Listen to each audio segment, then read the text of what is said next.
예수님께서 낙심의 고향으로 돌아가던 두 제자들에게 나타나셨습니다. 엠마오로 가던 두 제자들이죠. 그들이 예수님을 전혀 알아보지 못했지만 그들에게 성경을 풀어주시자 또 그들에게 떡을 가지고 축사하고 함께 나누자 그들의 눈이 밝아져서 부활하신 예수님을 알아보게 되었습니다. 이제 예수님께서는 예루살렘에 가셔서 제자들에게 찾아오십니다.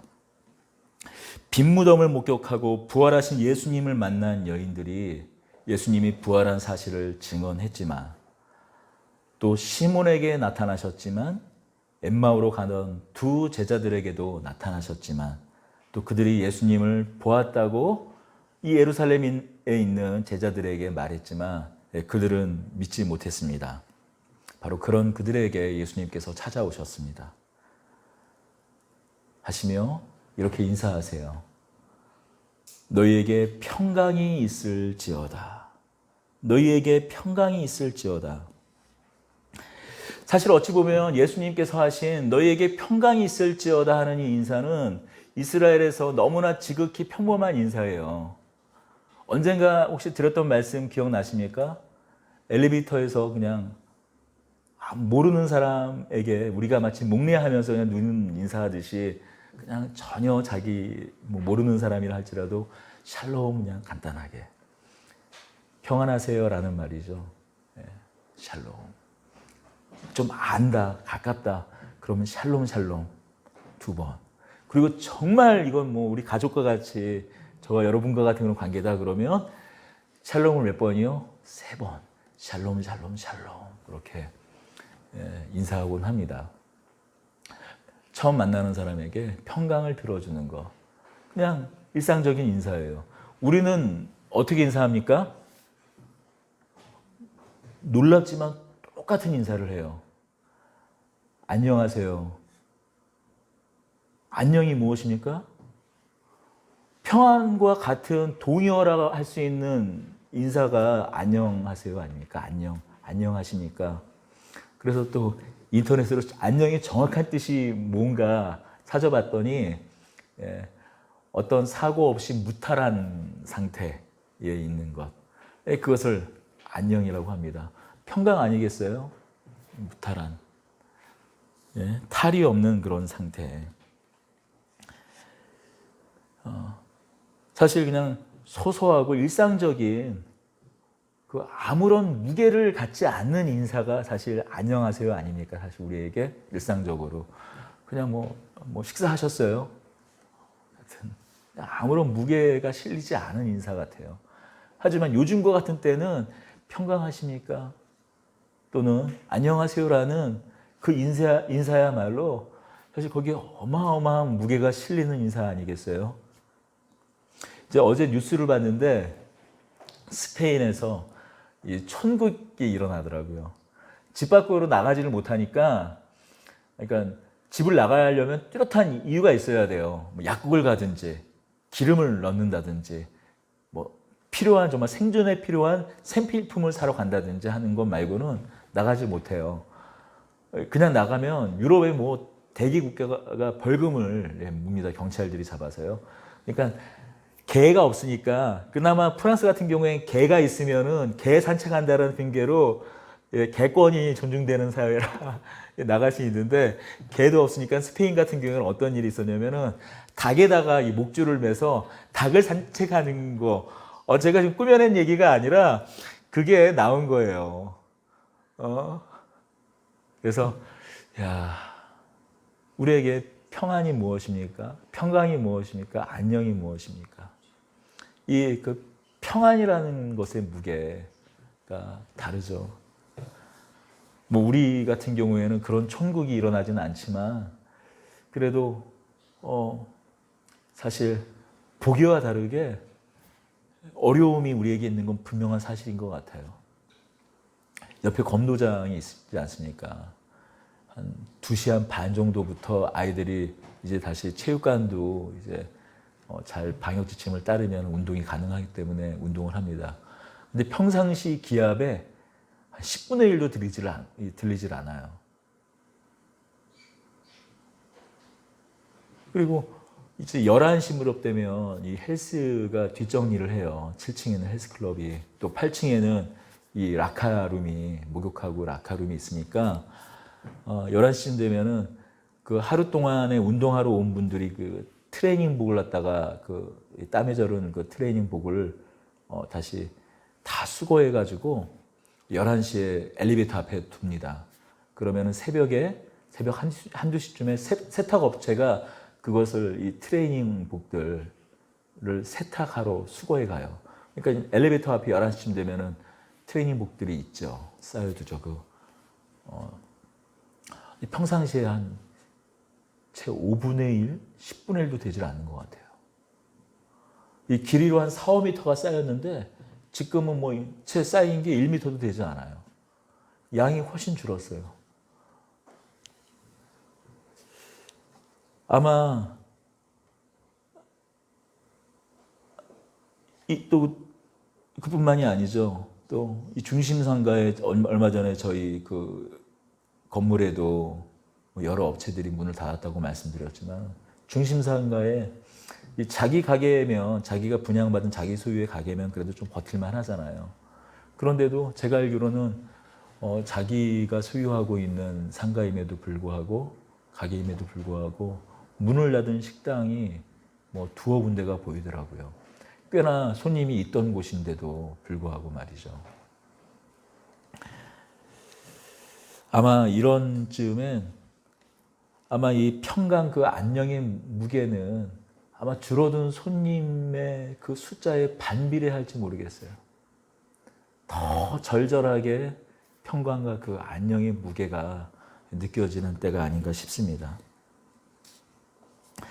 하나님께서 하루속히 이 땅에 하루속히 많은 의료진들에게 또 연구진들에게 지혜를 주셔서 이 백신과 코로나 백신과 치료제가 개발돼서 이 평강이 안녕히 하루속히 찾아오기를 우리 다 함께 좀 기도하며 바라야겠습니다. 그렇습니다. 지금 예수님께서 제자들에게 평강이 있을지어다 이 인사를 건네고 있는 것은 이스라엘에 그냥 이스라엘 사람들이 습관적으로 그냥 입에 그냥 누군가를 만나면 자동으로 떨어지는 말과 같이 평강이 있을지어다 하며 평강을 빌어주는 그런 인사가 아닐 것이에요. 예수님께서 이 불안에 떨고 있는, 두려움에 떨고 있는 이 제자들에게 나타나셔서 평강이 있을지어다 라고 말씀하시는 이 평강은 평강의 주인 되시는, 또 스스로 평강 되시는 예수님께서 다만 바람이나 다만 소원이나 그런 희망으로 빌어주는 그런 이 인사가 아니라 그 평강을 주실 수 있는 그 평강의 주님께서 평강을 선포하시는 인사가 아닐까 싶습니다. 예수님이야말로 이 평강의 주님 아니십니까? 평강의 주인, 그 평강의 증거 아니겠습니까? 모든 인생들의, 모든 사람들의 그 근원적인 불안이 무엇입니까? 죽음 아니겠어요? 이 죽음의 문제가 해결되었다라는 그 사실이야말로 우리에게 평안을 주는 게 있을까요? 우리가 항상 마음 가운데 때로는 이렇게 평안이 있다가도 결국에는 평안할 수 있는 것이 무엇입니까? 내가 아직 무엇인가를 다 이루지 못했는데 이 상태로 내 인생이 멈출 수도 있다. 내 인생이 끝날 수도 있다라는 그것이 가장 근원적인 불안 아니겠습니까?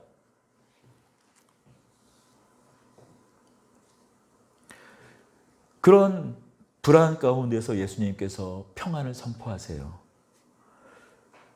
여기서 한 가지 더 주목할 부분이 있습니다.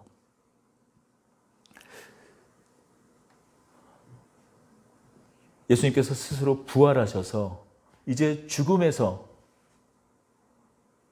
공포에서 이제 우리 모든 사람이 예수 안에서 이제 벗어난 것을 해방된 것을 직접 못자국 난 그 손을 제자들에게 보여주시면서 또 직접 식사까지 하시면서 보여주는 예수님께서 예수님의 부활은 다만 영적인 부활이 아니라 몸의 부활인 것을 보여주시고 계시는 거예요. 제자들이 예수님께서 나타났을 때 다만 이것이 그냥 영적으로 보이는 것 아닌가 하는 마음을 가졌어요. 그래서 예수님께서 말씀하시죠. 영은 살과 뼈가 없으되 너희가 보는 것과 같이 나는 있느니라라고 말씀하시면서 못자국, 손에 난 못자국과 발에 난 못자국을 보여주세요. 그리고 식사까지 하십니다. 이렇게 하신 이유는 몸의 부활을 보여주시기 위함이에요. 실체를 가진 몸의 부활을 보여주시는 겁니다. 그렇다면 여러분, 이 몸의 부활이 우리에게 주는 메시지는 무엇일까요? 여기서 놓쳐서는 안 될 중요한 한 가지 사실이 있습니다. 신자의 부활은 리셋이 아니라는 거예요. 여러분, 컴퓨터 우리가 리셋 버튼을 컴퓨터의 리셋 버튼을 누르면 어떻게 됩니까? 말 그대로 리셋이 되죠. 가장 허망한 일이 벌어집니다. 뭐죠? 저장을 하지 않았다라는 전제로, 여러분. 뭐 잘못해가지고 리셋 버튼을 눌러요. 그러면 그냥 작업했던 거 1시간, 2시간, 아마 경험해 보신 분은 알 거예요. 1시간, 2시간 열심히 원고를 타이핑했는데, 뭐 디자인을 작업을 했는데, 아니면 뭐 3D 뭐 렌더링 할 게 있어 렌더링이 됐는데, 그냥 누가 잘못해가지고 건드려서 리셋이 됐다. 뭐 차라리 컴퓨터 뭐가 잘못돼서 다운이 되는 것만 괜찮은데, 리셋 그냥 버튼이 눌러졌다. 그럼 다 날아가는 거 아닙니까? 여러분, 신자의 부활은 리셋 버튼이 아니라는 거예요. 신자의 부활은, 몸의 부활은 연속성을 가지고 있다는 거예요. 어떤 분들이 이야기해요. 신자가 죽고 나서 우리가 어디로 갑니까? 한편 강도에게 예수님께서 말씀하신 것처럼 내가 오늘 나와 함께 낙원에 있으리라고 말씀하신 것처럼 우리가 신자가 죽고 나서 바로 몸의 부활을 우리가 입지는 않아요. 어디에 가는가? 예수님이 계신 곳, 하나님이 계신 곳, 낙원이라는 곳에 갑니다. 거기서 이제 영적인 상황으로 있어요. 그리고 예수님께서 언젠가 다시 이 땅에 임하실 때 그 영이 죽어서 그 낙원에 있는 사람들은 영으로 있다가 이제 예수님이 재림하실 때 함께 몸의 영원한 이 몸의 부활을 입고 이 땅에 예수님이 재림할 때 함께 오고, 이 땅 가운데 예수님을 믿고 하나님을 신실하게 믿는 우리와 같은 사람들은 살아서 혹시 주님 오시는 그 부활을 맞으며 우리가 살아있는 몸 자체가 영광스러운 그 부활체로 새롭게 변화하게 되는 것이죠. 그런데 중요한 한 가지 사실은 그 어떤 경우에도 신자의 부활은 리셋이 아니라는 거예요. 마치 몸이 부활할 때 우리 모든 기억, 그런 것들이 다 사라지지 않는다라는 것이에요. 여러분, 한 가지 묻겠습니다. 여러분 자신을 규정하는 것이 무엇입니까? 나를 규정하는 것. 내가 나를 나이게 하는 것. 그 정체성. 여러분, 결국 기억 아닙니까? 그래서 우리가 가장 두려워하는 게 뭐예요? 질병 중에 하나가. 무엇입니까? 치매 아닙니까? 여러분, 그 기억들이, 추억들이, 내가 했던 일들, 그 모든 것이 다 그 기억 속에서 사라지는 순간에 사실 여러분, 나도 사라지는 거 아닙니까? 물론 어떤 그 결과물들이 남긴 남겠죠. 또 누군가의 추억으로도 남겠죠. 기억 속으로 남겠죠. 하지만 나 자체는 사라지는 거 아닙니까, 사실? 여러분, 만약에 우리가 낙원에 갈 때 죽어서 예수님을 잘 믿고 우리가 육으로서의 몸은 죽었지만 낙원에 갔는데 리셋돼서 그냥 영이야. 그냥 뭐 우리가 영화 같은 거에 나오는 것처럼 뭐 이렇게 보통은 영이 어떤 형태로 존재하는지는 그 신비에 가려져 있지만 영이야. 그런데 아무것도 기억나질 않아요, 이 땅에서. 나중에 몸의 부활을 하고 나서도 아무 기억이 없다고 쳐요. 그럼 여러분, 그게 납니까? 나일 수 있을까요? 여러분, 그렇지 않다라는 거예요. 그렇지 않다라는 겁니다. 내가 이 땅 가운데서 무슨 일을 했는지, 어떤 경험을 했는지, 어떻게 살았는지, 그 모든 기억, 그 모든 것을 안고 그것 자체가 이어져서 우리가 몸의 부활을 갖게 된다는 거예요.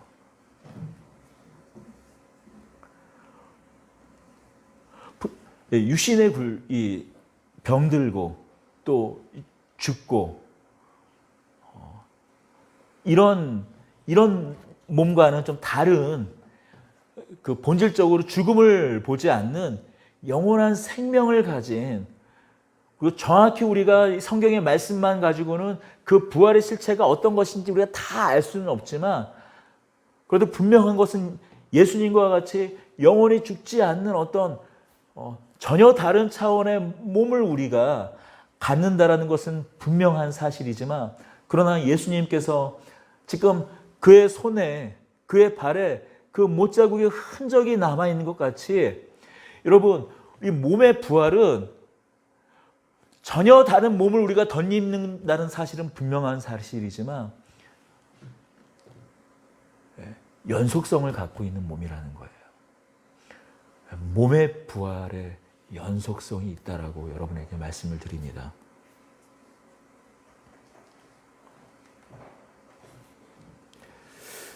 그러나 한 가지, 여러분이 몸의 부활이 가진 연속성에 대해서 제가 말씀을 드렸다면, 또 몸의 부활이 갖는 두 번째 특징이 있습니다.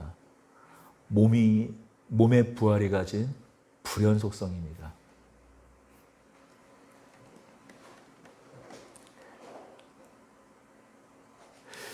만약 그렇다면 우리의 기억이 모두 다 낙원에서도 우리가 이 세상에서 살면서 했던 그런 일들, 그런 것이 모두 다 이어진다면, 여러분, 그러면 몸의 부활을 가지던 아니면 낙원에서 영원한 몸의 부활을 갖기 전에 하나님과 함께 거하는 그때에, 여러분, 만약에 그렇다면 그 기억이 사라지지 않고 연속적으로 계속 있다면, 우리는 이 고통스러운 모든 이 기억들, 또 추억들, 여러분, 이 땅 가운데 우리가 때로 저질렀던 실수들, 또 실패 때문에 있는 그런 회한들, 그러면 이런 모든 것을 다 떠안고 산다라는 의미도 또 되잖아요. 연속성. 그렇지 않습니까?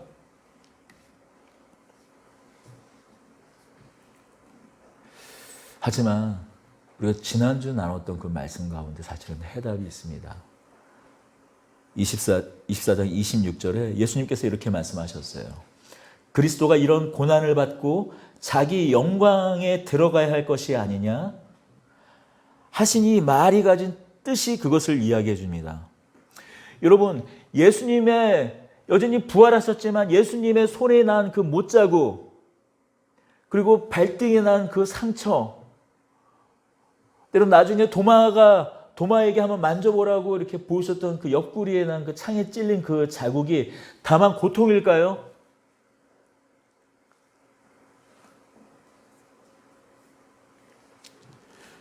영광스럽게 변화된 몸이라는 것이죠. 분명히 십자가의 흔적을 가진 몸이었지만 그 십자가의 흔적은 실패, 좌절, 낙심, 이제 더 이상 끝나서 아무것도 이룰 수 없는 그런 절망의 흔적이 아니라 여러분 무엇입니까? 영광과 승리의 흔적이에요. 아니, 영광과 승리 그 자체가 됩니다. 여러분, 우리 많이들 하는 신자든 믿지 않는 분이든 많이 하는 그런 액세서리가 뭡니까? 이 귀걸이 같은 거 십자가 이렇게 하잖아요. 목걸이도 십자가 목걸이 이렇게 하지 않습니까? 여러분 너무나 자연스럽고 사실 저도 이게 십자가 목걸이 같은 거 하고 이 목걸이가 전 작은 금목걸이가 아니라 이렇게 나무 십자가 같은 거 이렇게 선물을 많이 받아요. 그런데 집에도 많이 있어요. 그런데 잘 하지 않는 게 목에 뭘 걸어두는 것 자체를 싫어해서 안 합니다만 여러분 지금이야 십자가나 그런 모양을 목걸이나 귀걸이로 할 수 있지만 한다고 하지만 전혀 거리낄 것이 없지만 여러분 2000년 전에 예수님이 십자가에 돌아가시기 그 전에 여러분 로마의 귀족이 아니면 이스라엘에 어느 정도 사는 사람들이 당시에는 목걸이 같은 걸 하는 건 이렇게 좀 있는 귀족들이나 할 수 있었던 거니까요. 부유한 사람이나 할 수 있었던 거니까요. 그게 일반적인 그 목걸이가 아니라 여러분 십자가를 이렇게 이렇게 그 고리에 달아가지고 달고 십자가를 목에 건다. 여러분 상상이나 할 수 있을까요? 정신 나간 거죠. 정신 나간 거. 결코 자랑이 될 수가 없는 거예요. 십자가는 로마나 이스라엘이나 저주의 상징이었어요. 저주의. 반역의 상징이었어요.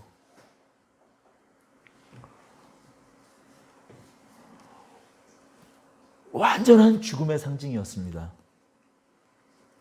가장 흉물스러운 상징이 바로 십자가였어요.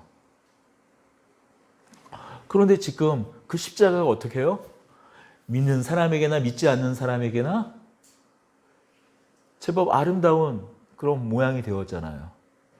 여러분, 이것이 불연속이라는 거예요. 여러분, 그래서 이 십자가는 우리에게 용기를 줍니다. 낙심과 실패에서 다시 일어날 소망을 주는 것이 십자가 아닙니까? 여러분, 그것이 바로 신자의 그 몸의 부활의 연속성과 불연속성인 거예요.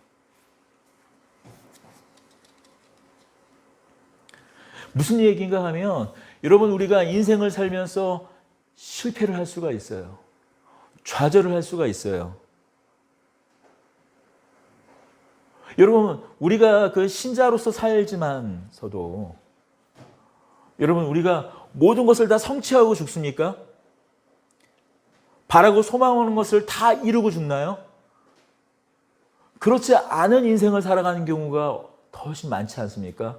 내가 바라고 소망하는 삶, 이루고 싶은 어떤 위치나 높이들, 지위들, 꿈들, 그런 것이 있잖아요. 하지만 신자의 삶 역시도 그것을 다 이루지 못하는 경우가 많지 않습니까? 그냥 근접하지 못하는 정도가 아니라 아예 낙심과 좌절, 그냥 실패로 그냥 끝나는 경우도 있지 않습니까? 물론 여러분 삶 가운데 여러분 주께서 은혜 베풀어 주셔서 여러분의 꿈과 소망, 원하는 것들이 다 성취가 되기를 바라요. 진심으로 기도하고 축복합니다. 하지만 우리 인생이 그렇지 않은 경우가 있잖아요. 유튜브로 이렇게 가끔씩 자막에 딱 뜨는 것처럼, 동영상 자막에 뜨는 것처럼, 예능 프로 자막에 딱 뜨는 것처럼 이건 뭐지가 아니라 이거는 몸밍. 이렇게 정말 이건 뭐지 하는 그렇게 끝나는 삶을 사는 경우가 있지 않습니까? 여러분 그 몸의 부활의 그 연속성과 불연속성은 무엇을 우리에게 말해주는가? 여러분 우리가 보기에는 그 어떤 실망스러운 지점에서 우리 인생이 종착점을 맞더라도 결코 그것으로 끝이 아니다라는 거예요. 하나님께서 결국 신자의 삶 가운데 영광스러운 결말로 모든 것을 성취하실 것이라는 것이 바로 몸의 부활의 연속성과 불연속성이에요. 여러분, 다시 한번 예수님의 십자가로 한번 돌아가 보겠습니다. 예수님께서 제자들을 이끌고 예루살렘 성으로 들어가셨어요. 그리고 어느 날 밤, 유월절 전날, 감람산에서 땀이 피가 될 정도로 그렇게 기도하셨습니다. 그리고 어떻게 되셨죠? 그냥 십자가에 못 박혀 돌아가셨어요. 세상의 기대는 무엇이었습니까? 메시아로서 이스라엘 나라를 회복시키는 것 아니었습니까? 로마의 압제에 신음하고 있는 이스라엘을 구원하는 거였어요. 벗어나게 하는 거였어요. 그런데 멋있게 호산나 호산나 다윗의 자손이여 하면서 많은 사람들의 환호를 받고 괄체를 받고 예루살렘에 입성하셨지만 예수님 딱 그거 아니에요? 이건 뭐니? 이건 몸미? 딱 그거 아닙니까? 그냥 이게 뭐지 하고 십자가에 달린 거예요. 그냥 끝.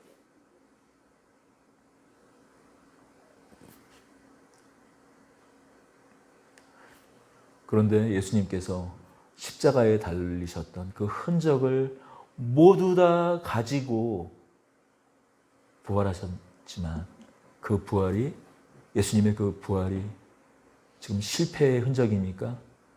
그 손에 난 못자국, 그 발에 그 못자국이 실패의 흔적입니까? 아니죠. 예수님께서 말씀하신 것처럼 그리스도가 이런 고난을 받고 자기 영광에 들어가야 할 것이 아니냐 하신 이 말씀.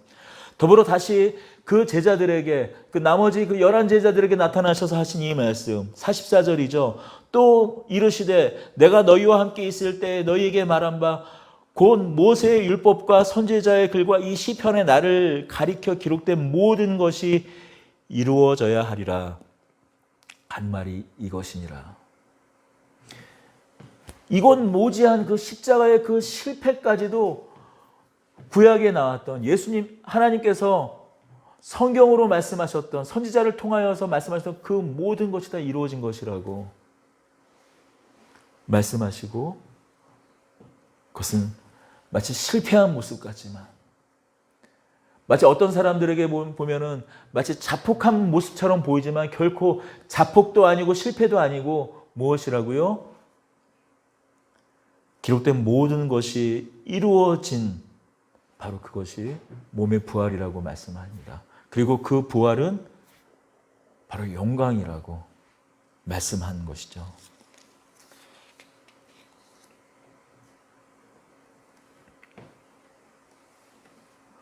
우리도 마찬가지라는 거예요. 우리도 이 땅 가운데 살아가면서 마치 어느 한 지점과 어느 인생의 어느 한 지점에서 우리가 이 땅 가운데 숨을 거두는 어떤 마지막 한 지점 가운데에서 마치 십자가에 달린 예수님과 같이 아무것도 아닌 듯이, 아니 어쩌면은 이거는 완전한 실패인 것 같은 모습처럼 우리가 우리 이 육의 죽음을 맛볼 수 있다는 거예요. 다른 사람들이 보기엔 너무나 허망한 인생을 산 것처럼 볼 수 있다는 거예요. 그런데 말씀하십니다. 아니, 그리스도가 이런 고난을 받고 자기 영광에 들어가야 할 것이 아니냐 하신 것처럼 이 고난 가운데, 이 고난이 마치 우리의 맨 마지막 모습이 고난으로 끝나고 십자가로 끝나고 좌절과 실패로 끝나는 모습일 것 같지만은 신자의 삶은 결코 그렇지 않다라는 거예요. 영광에 들어가는 문이 된다라고 말씀하는 겁니다. 그래서 제자들에게 이어서 하는 말씀이 바로 이 말씀입니다. 이에 그들의 마음을 열어 성경을 깨닫게 하시고 또 이르시되 이같이 그리스도가 고난을 받고 제3일에 죽은 자 가운데서 다시 살아나실 것과 또 그의 이름으로 죄사함을 받게 하는 회개가 예루살렘에서 시작하여 모든 족속에게 전파해야 될 것이 기록되었으니 너희는 이 모든 일의 증인이 되리라. 여러분 46절의 이 말씀은, 이 40도 7절의 이 말씀은 무슨 말씀입니까? 앞서 44절의 말씀과 같은 말씀이에요. 너희와 함께 있을 때 너희에게 말하면 곧 모세와 율법과 선지자의 글과 시편에 나를 가리켜 기록된 모든 것이 이루어져야 될 것인데, 이 일이 세상 모든 사람들이 죄 사함을 받게 하는 회개를 통하여서 죄 사함을 받게 하는 이 모든 것이 예수님의 그 몸의 부활을 통해서 이루어진 것이다라는 것을 증거하는 또 증인이 누가 된다고요? 제자들이 되는 거예요. 어떻게 증인이 될 수 있을까요? 이 제자들은 또 어떻게 과연 증인이 될 수 있을까요? 그렇다면 예수님과 같은 삶을, 예수님과 방불한 삶을 똑같이 살아가는 거예요. 여러분, 신자들이 어떻게 붙잡혀 오는지는 잘 모르겠습니다.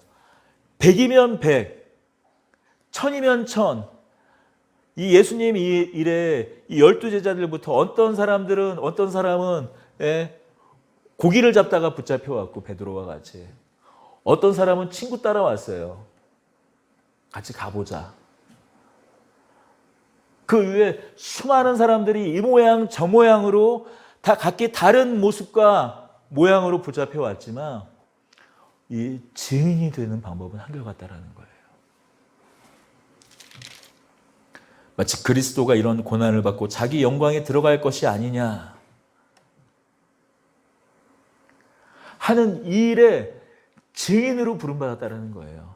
그렇다면 여러분, 이런 증인의 삶은 어떤 삶일까요? 마지막 언젠가 우리의 숨이 다하는 그날에 우리가 못다 이룬 꿈 때문에 절망하고 낙심하며 죽음을 맞을까요? 정말 참된 증인이라면 이 세상에 예수님을 믿다가 예수님을 믿기 때문에 때로 견뎌야 했던 그런 수많은 아픔과 고통들, 그것을 회한으로 삼고 마지막 순간을 보내면서 죽을까요? 여러분, 결코 그렇지 않죠. 하다못해 이 한편 강도는 어땠습니까? 그는 단 한순간도, 그는 어쩌면 한순간도 하나님 나라를 바라보면서 살지 못했어요. 하지만 그 죽어가는 그 짧은 순간에 내가 오늘 나와 낙원에 있으리라 한 그 말이 주는 그 평강을 안고 그는 그 마지막 숨을 거두지 않았습니까?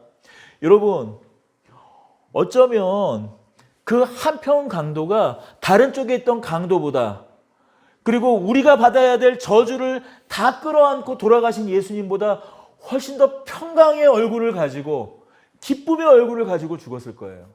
그 한편 강도가 비록 고통스럽지만 잔뜩 찡그린 얼굴을 가지고 죽음을 맞이했을까요? 잔뜩 찡그린 얼굴, 고통스러운 비틀려버린 얼굴을 가지고 죽었을까요? 아니요, 그런 얼굴로 죽지 않았을 것입니다. 이미 낙원을 소유한 기쁨을 가지고 그 한편 강도는 죽음을 맞이했을 거예요. 비록 고통스러웠지만 그의 표정은 전혀 다른 표정이었을 겁니다.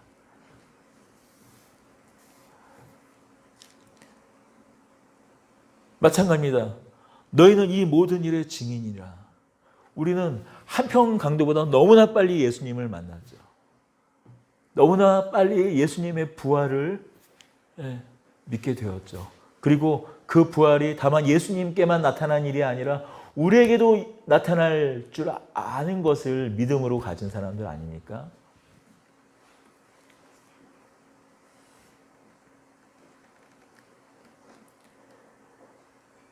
그런 사람은 어떤 삶을 살까요?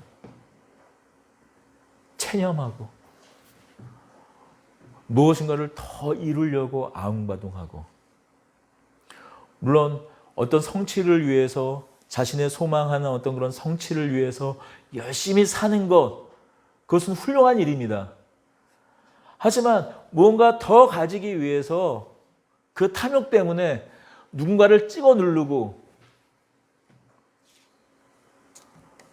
하는 그런 삶을 살까요? 아닐 거예요. 뭔가 이 부활의 소망을 가지지 않은 사람들과는 다른 어떤 넉넉함이 있을 거예요. 그리고 말로 표현할 수 없는 초연함이 있을 겁니다. 이거는 처연함이랑은 다른 거예요. 그냥 인생은 나그네 길, 그냥 뭐 빈 몸뚱이로 왔다가 빈 몸으로 가는 거지. 그냥 옷 한 벌이면 족하지 않소. 그 차원의 처연함과는 다른 초연함이 있을 것입니다.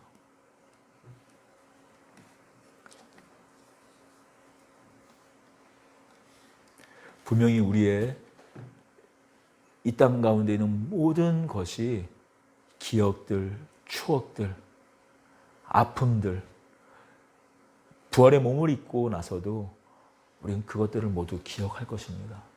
그러나 분명한 것은 우리가 주님 안에서 누리는 그 영원한 그 부활의 기쁨,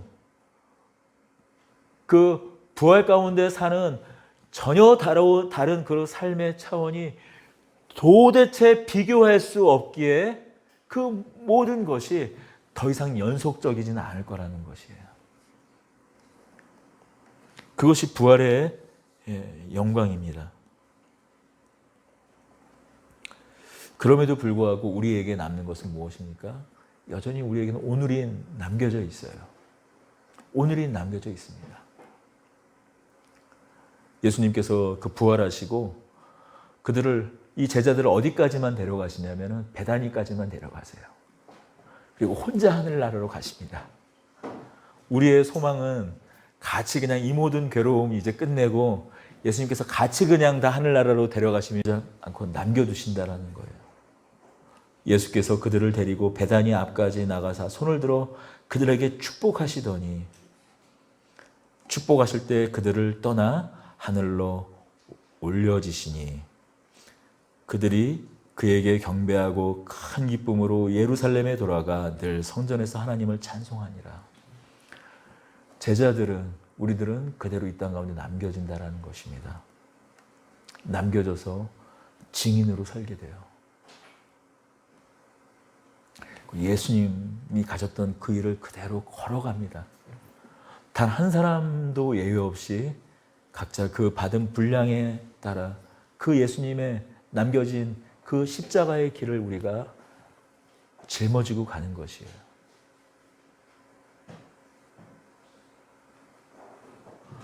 그 십자가의 길, 예수님께서 우리에게 남겨주신 그 길이 왜 더 이상 멍해가 아닌 기쁨으로 나아갈 수 있는 길이 될 수 있을까요? 성령님께서 함께 하시기 때문이에요. 49절입니다. 볼지어다 내가 내 아버지께 약속하신 것을 너희에게 보내리니 너희는 위로부터 능력으로 입혀질 때까지 이 성에 머물라.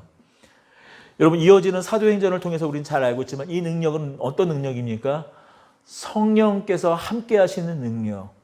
불과 같이 임한 성령께서 우리에게 함께 하신 능력 아닙니까? 여러분, 한국교회가 얼마나 이 성령의 능력을 왜곡했는지 몰라요. 심지어는 부자가 되는 방법이 성령 충만.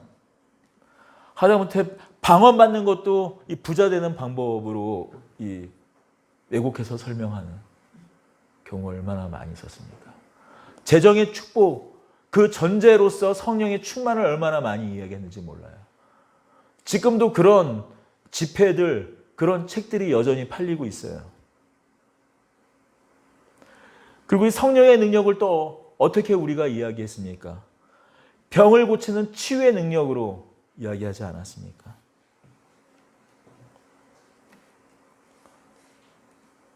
하지만 예수님께서 말씀하신 이 성령의 능력은 무엇입니까? 물론 앞서서 얘기했던 재정으로 우리가 누릴 수 있는 축복, 하나님께서 성령의 충만함 우리가 살아갈 때 필요할 때마다 적시적대에 우리에게 주어지는 어떤 그런 것일 수 있어요. 병의 치유도 마찬가지예요. 그 자체를 제가 없다거나 무시하는 것이 아닙니다. 그러나 근원적으로 우리에게 주신 이 성령의 능력은 무엇입니까? 증인으로 살아갈 때 필요한 증인을 돕는 능력이라는 거예요. 증인으로 살아갈 때, 우리가 좌절할 때, 넘어질 때, 이 세상 누구도 우리를 위로하지 않을 때, 함께하지 않을 때, 가족들조차도 나를 몰라주고, 그럴 때 나와 함께해 주시는 분, 위로해 주시는 분, 힘을 주시는 분, 담대함을 주시는 분, 더불어 내가 마치 깊은 어두움 가운데 있을 때 주의 말씀 가운데 그 말씀을 내 안에 살아있게 하시고 나의 말씀이 되도록 성령으로 비춰주시는 분, 조명해 주시는 분, 바로 그분 누구십니까? 바로 성령님 아니십니까? 증인에게 이렇게 예수의 길을 이어서 사는 그 부활의 소망을 살아가며 그 부활의 소망을 증인으로서 살아가는 우리들에게 보내주시는 분이 바로 성령님이다라고, 또 그 성령을 우리에게 보내주실 것이라고, 이미 또 우리는 그런 성령을 우리 안에 모시고 사는 분으로, 사는 사람으로 우리는 이미 살아가고 있는 것입니다. 이 누가복음을 마치며 왜 마지막 또 이 말씀, 이 24장에 식사하는 것으로 왜 끝냈을까? 식사하는 이 모습이 이렇게 항상 포커스가 맞춰졌을까? 또 요한복음에 보면은 갈릴리에 가서 여전히 낙담하고 낙심하는, 이렇게 예수님께서 말씀해 주셨음에도 불구하고 갈릴리 또 가서 낙담한 제자들에게 예수님께서 찾아오셔서 직접 또 생선을 구워주시지 않으십니까? 떡을 또 구워주지 않으십니까? 왜 그러셨을까 생각을 해봤어요. 그 더군다나 또 사실 그 질문을 좀 이게 마음속에 숙제로 두고 피해가긴 했지만 24장에서도 이 앞부분에서 엠마오로 가는 두 제자들이 예수님께서 성경에 있는 말씀을 잘 풀어줬음에도 불구하고 예수님을 알아보지 못했는데 예수님께서 떡을 축복하면서 그 축복한 그 떡을 먹었을 때 그들의 눈이 밝아졌잖아요. 이게 계속 궁금했던 거예요. 왜 그랬을까? 그런데 이 말씀을 준비하면서 문득 깨닫게 되는 사실이 있었습니다. 제가 금식을 자주는 안 하지만 금식을 좀 해봤잖아요. 여러분 한 3일 이상 딱 금식을 하면요. 눈이 어두워져요. 해보신 분은 알 거예요. 눈이 침침해집니다. 몸에 힘만 빠지는 것이 아니라 눈도 어두워져요. 그러니까 뭔가 잘 인식을 못하게 돼요. 둔해져요. 근데 여러분 그때 믹스커피라도 나중에 하나 딱 마시면 어떻게 되는 줄 알아요? 눈이 확 밝아집니다. 눈이 확 밝아져요. 그리고 실제로 이 영양실조 증상 중에 나타나는 것 중에 하나가 영양실조가 너무 심해지면 그냥 굶어 죽기도 하지만 실명하기도 해요. 그래서 실명의 위험이 있을 때 가장 처방이 뭐냐면 설탕물을 먹이는 거예요. 가장 확실하게 당을 보충해줘서. 여러분, 예수님께서 엠마오로 가는 그 두 제자들에게 예수님께서 떡을 주시면서 축복하셨을 때 그들의 눈을 밝혀져 예수님을 보셨던 것은 아마도 이런 상징 같아요. 상징이면서도 실제이긴 하지만 예수님께서 그때 그들에게 예수님의 몸을 먹여주신 것이죠. 그때 예수님의 몸을 먹은, 떡으로 상징되는, 떡으로 형상화된 예수님의 그 몸을 그들이 정말 먹었을 때 그들의 눈이 밝아진 것이라고 믿습니다.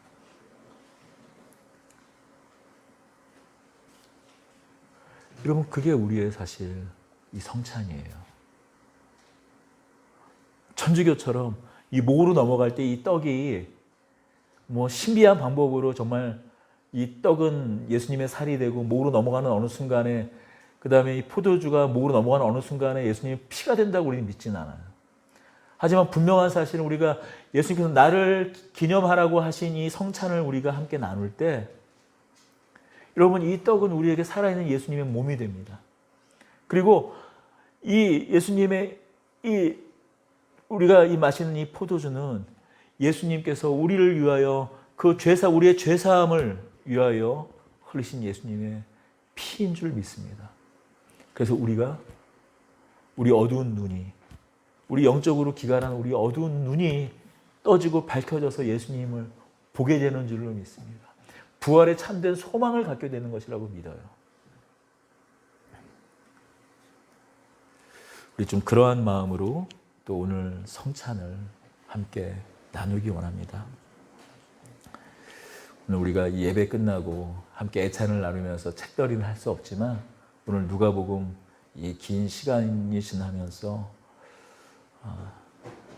우리의 부활의 소망 되신 예수님을 생각하면서 이 성찬을 함께 나누도록 하겠습니다.